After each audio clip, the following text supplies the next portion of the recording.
ಧರ್ಮಸ್ಥಳದ ಪ್ರಕರಣದಲ್ಲಿ SIT investigation ಚುರುಕುಗೊಂಡಿದೆ.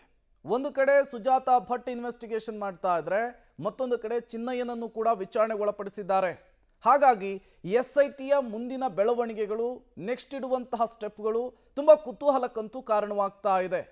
ಒಟ್ಟಾರೆಯಾಗಿ ಧರ್ಮಸ್ಥಳ ಪ್ರಕರಣ ಈಗ ಮತ್ತಷ್ಟು ಕುತೂಹಲವನ್ನು ಕೆರಳಿಸ್ತಾ ಇದೆ. ಹಾಗಾದ್ರೆ ಎಸ್ಐಟಿ ಯಾವ ರೀತಿಯ ಸ್ಟೆಪ್ ಅನ್ನು ನೆಕ್ಸ್ಟ್ ಇಡುತ್ತೆ ಅನ್ನುವಂತಹ ಪ್ರಶ್ನೆ. ಈ ಬೆನ್ನಲ್ಲೇ ಪಬ್ಲಿಕ್ ಟಿವಿಯಲ್ಲಿ ಮತ್ತೊಂದು ಎಕ್ಸ್ಕ್ಲೂಸಿವ್ ಸ್ಟೋರಿ.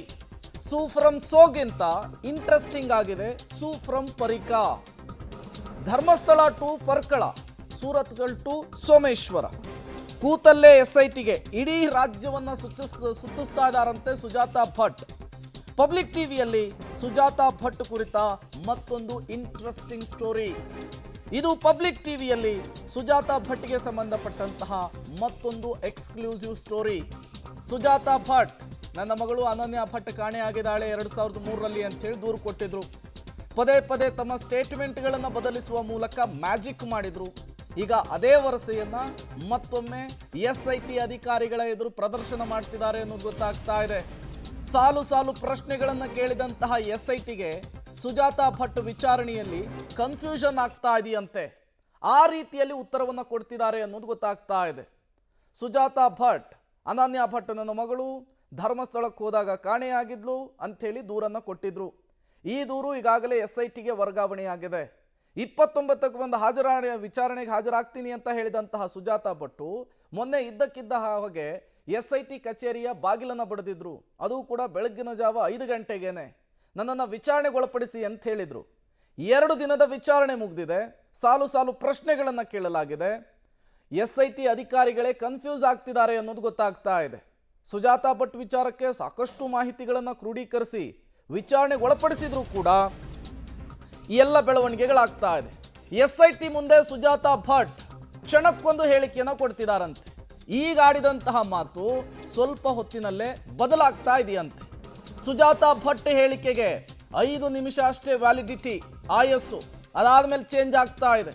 ಅನನ್ಯ ಭಟ್ ಹೆಸರೊಂದನ್ನು ಬಿಟ್ಟು ಮತ್ತೆಲ್ಲವೂ ಕೂಡ ಕಥೆಗಳು ಅನ್ನೋದು ಗೊತ್ತಾಗ್ತಾ ಇದೆ. ಎಸ್ಐಟಿಗೇನೆ ಪಾಪ ತಲೆನೋವಾಗ್ಬಿಟ್ಟಿದೆ. ಸುಜಾತಾ ಭಟ್ ಸ್ಟೇಟ್ಮೆಂಟ್ ಪದೇ ಪದೇ ಪದೇ ಪದೇ ಹೇಳಿಕೆಯನ್ನು ಬದಲಿಸ್ತಾ ಇದ್ದಾರೆ ಸುಜಾತಾ ಭಟ್. ಎಸ್ಐಟಿ ತನಿಖೆಯ ಸಂದರ್ಭದಲ್ಲೂ ಕೂಡ ಇದೇ ರೀತಿ ಮಾಡಿದ್ದು, ಈಗಲೂ ಕೂಡ ಅದನ್ನೇ ಮಾಡ್ತಾ ಇದ್ದಾರೆ. ಸೂ ಫ್ರಮ್ ಸೋಗಿಂತ ಇಂಟ್ರೆಸ್ಟಿಂಗ್ ಆಗಿದೆ ಸೂ ಫ್ರಮ್ ಪರಿಕಾ ಸ್ಟೋರಿ. ಹಾಗಾದ್ರೆ ಎಸ್ಐಟಿ ಅಧಿಕಾರಿಗಳು ಕೇಳಿದಂತಹ ಪ್ರಶ್ನೆ ಏನು? ಎಸ್ಐಟಿ ಅಧಿಕಾರಿಗಳು ಕೇಳಿದಂತಹ ಪ್ರಶ್ನೆಗೆ ಸುಜಾತಾ ಭಟ್ ಕೊಟ್ಟಂತಹ ಉತ್ತರ ಏನು? ಎಲ್ಲದರ ಅಪ್ಡೇಟ್ಸ್ ಅನ್ನು ಕೂಡ ನಿಮ್ಮ ಮುಂದೆ ಇಡ್ತಾ ಹೋಗ್ತೀವಿ.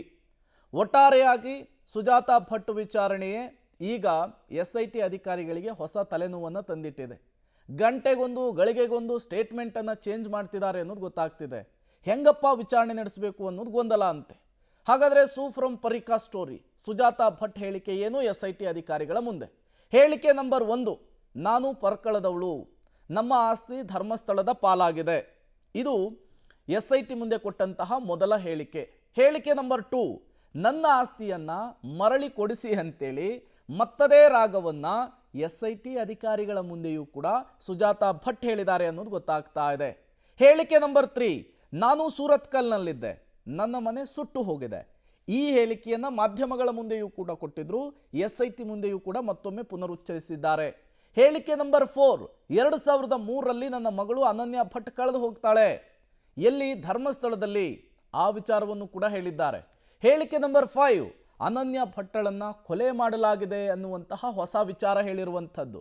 ಈ ಹಿಂದೆ ಕಾಣೆ ಆಗಿದ್ಲು ಅಂತ ಹೇಳಿದ್ರು, ಈಗ ಎಸ್ಐಟಿ ಮುಂದೆ ಕೊಲೆ ಮಾಡಲಾಗಿದೆ ಅನ್ನುವಂತಹ ವಿಚಾರ ಹೇಳ್ತಿದ್ದಾರೆ.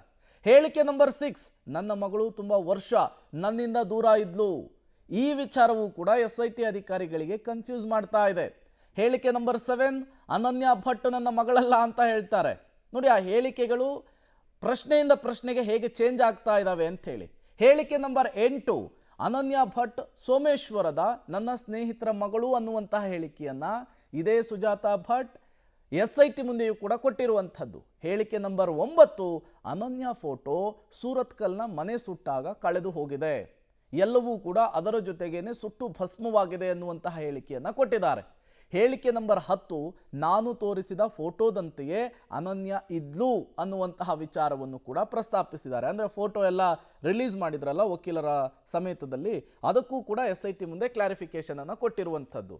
The moral of the story ಏನು ಅಂದರೆ, ಪ್ರಶ್ನೆಗಳನ್ನು ಕೇಳ್ತಾ ಹೋಗ್ತಾ ಇದ್ದ ಹಾಗೆ ಅವರ ಹೇಳಿಕೆಗಳು ಕೂಡ ಬದಲಾಗ್ತಾ ಇದೆ. ಮತ್ತಷ್ಟು ಡೀಟೇಲ್ಸ್ ಅನ್ನು ಕೊಡ್ತಾರೆ ಸುಕೇಶ್, ನೇರ ಸಂಪರ್ಕದಲ್ಲಿ ಜಾಯ್ನ್ ಆಗಿದ್ದಾರೆ. ಸುಕೇಶ್, ಸುಜಾತಾ ಭಟ್ ಮಾಧ್ಯಮಗಳ ಮುಂದೆ ಹೇಗೆ ಕನ್ಫ್ಯೂಸಿಂಗ್ ಸ್ಟೇಟ್ಮೆಂಟ್ ಅನ್ನು ಕೊಡ್ತಾ ಇದ್ರು, ಹೇಗೆ ಮ್ಯಾಜಿಕ್ ಸ್ಟೇಟ್ಮೆಂಟ್ ಅನ್ನು ಕೊಡ್ತಾ ಇದ್ರು, ಅದೇ ರೀತಿಯ ವರಸೆಯನ್ನು ಕೂಡ SIT ಅಧಿಕಾರಿಗಳಿಗೆ ಕೊಡ್ತಾ ಇರುವಂಥದ್ದು. ಸಹಜವಾಗಿಯೇ ಕನ್ಫ್ಯೂಸ್ ಆಗೇ ಆಗುತ್ತೆ, ತಲೆನೋವು ಆಗೇ ಆಗುತ್ತೆ. ಈಗ ಸುಜಾತಾ ಭಟ್ ವಿಚಾರದಲ್ಲಿ ಹೇಗೆ ಸಾಗಬಹುದು ಈ ಪ್ರಕರಣ, ಈ ಇನ್ವೆಸ್ಟಿಗೇಷನ್ ಅಂತ ಹೇಳಿ? ಪ್ರೇಮ್, ಸಹಜವಾಗಿ ಯಾಕಂದರೆ ಅವರು ಪ್ರತಿ ಬಾರಿ ಕೂಡ ಹೇಳಿಕೆಯನ್ನು ಬದಲಿಸ್ತಾ ಇದ್ದಾರೆ ಅನ್ನುವಂಥದ್ದು, ಅಥವಾ ಒಂದು ಹೇಳಿಕೆಗೆ ಮತ್ತೊಂದು ಹೇಳಿಕೆ ಲಿಂಕ್ ಇಲ್ಲ ಅನ್ನುವಂಥದ್ದು. ಹಾಗಾಗಿ ಸಹಜವಾಗಿ ಇದರಲ್ಲಿ ಅವ್ರು ಹೇಳ್ತಿರುವಂಥದ್ದು ಸತ್ಯ ಯಾವುದು, ಅಥವಾ ಅವರು ಉದ್ದೇಶಪೂರ್ವಕವಾಗಿ ಹೇಳ್ತಾ ಇದ್ದಾರಾ, ಅಥವಾ ಬೇರೆ ಯಾವುದಾದ್ರು ಕಾರಣಕ್ಕಾಗಿ ಹೇಳ್ತಾ ಇದ್ದಾರಾ ಅನ್ನುವಂಥದ್ದು ಕೂಡ SIT ಮತ್ತಷ್ಟು ತನಿಖೆ ಪಡಿಸಬೇಕಾಗುತ್ತೆ. ಯಾಕಂದರೆ ಈಗಾಗಲೇ ಈ ವಿಚಾರಕ್ಕೆ ಸಂಬಂಧಪಟ್ಟಂತೆ ಅವರು ಹೊರಗಡೆ ಆಡಿದಂಥ ಮಾತುಗಳಲ್ಲೂ ಕೂಡ ಸಾಕಷ್ಟು ವ್ಯತ್ಯಾಸಗಳಿತ್ತು. ತನಿಖೆಯ ಸಂದರ್ಭದಲ್ಲಿ ಅವರು ಆಡ್ತಿರುವಂಥ ಮಾತುಗಳಲ್ಲೂ ಕೂಡ ಸಾಕಷ್ಟು ವ್ಯತ್ಯಾಸಗಳಿದೆ ಅನ್ನೋದು ಕೂಡ ಗೊತ್ತಾಗ್ತದೆ. ಹಾಗಾಗಿ ಇವೆಲ್ಲ ನೋಡ್ತಾ ಇದ್ರೆ ಎಲ್ಲೊಂದು ಕಡೆ ಅವರು ಒಂದೇ ಹೇಳಿಕೆಗೆ ಸ್ಟಿಕ್ ಆನ್ ಆಗ್ತಾ ಇಲ್ಲ, ಮತ್ತು ಒಂದು ನಿರ್ದಿಷ್ಟವಾದ ಹೇಳಿಕೆಯನ್ನು ಕೂಡ ಕೊಡ್ತಾ ಇಲ್ಲ ಅನ್ನೋದು ಕೂಡ ಸ್ಪಷ್ಟವಾಗ್ತದೆ.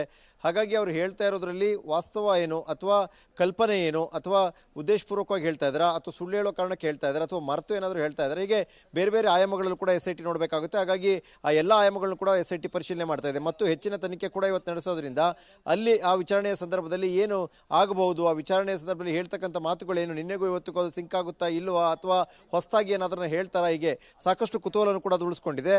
ಇದೆಲ್ಲದರ ಮಧ್ಯದಲ್ಲಿ ಸತ್ಯವನ್ನು ಹುಡುಕಬೇಕಾಗಿರುವಂಥ ಸವಾಲು ಕೂಡ SIT ಮುಂದೆ ಇದ್ದಂತೆ ಕಾಣಿಸ್ತಾ ಇದೆ. ಪ್ರೇಮ್. ಓಕೆ ಸುಕೇಶ್, ಹಾಗೆ ಸಂಪರ್ಕದಲ್ಲಿರಿ, ಮತ್ತಷ್ಟು ಡೀಟೇಲ್ಸ್ ನಿಮ್ಮಿಂದ ಪಡಿತಾ ಹೋಗ್ತೀನಿ.